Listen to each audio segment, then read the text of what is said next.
Well, you may remember it was 6 years ago. Two men broke out of Clinton Correctional Facility in upstate New York, leading police on a statewide manhunt. And one of those men, Richard Matt, was killed. The other, David Sweat, was caught. And today he testified about a completely separate murder implicating his escaped partner as the killer. Channel 2's Jeff Preval has been following developments out of court. Jeff? Yeah, hi there, Mary Allison. Scott. Well, today David Sweat testified in a courtroom filled with correctional officers in the case of a 1993 killing in the city of Tonawanda, where the convicted murderers are trying to have their conviction thrown out.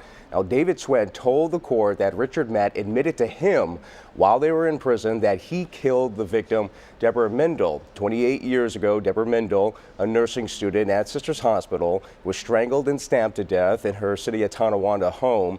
Sweat testified that Matt says that he stabbed her and burglarized her home.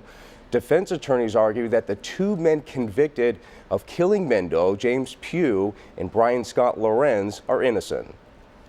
As we've laid the table, you're going to roll out that there's details that he knew about the crime that corroborate the fact that Matt told him about it. I think we'll have to all listen carefully to what he has to say, and yeah, maybe take it with a grain of salt, or maybe, or if people who are in a position to investigate and make sure that no one's getting away with anything, we'll hopefully do that.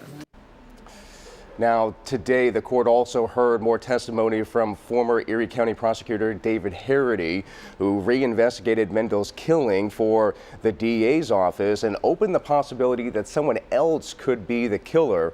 The prosecution tried to discredit Harity, trying to paint him as a renegade who went against protocol and didn't share information with the DA's office. District Attorney John Flynn says that he stands by his statement released last month that there's no credible evidence whatsoever to link Richard Matt to the murder of Deborah Mendel, and that he disagreed with the conclusion of the reinvestigation because of a lack of credible evidence.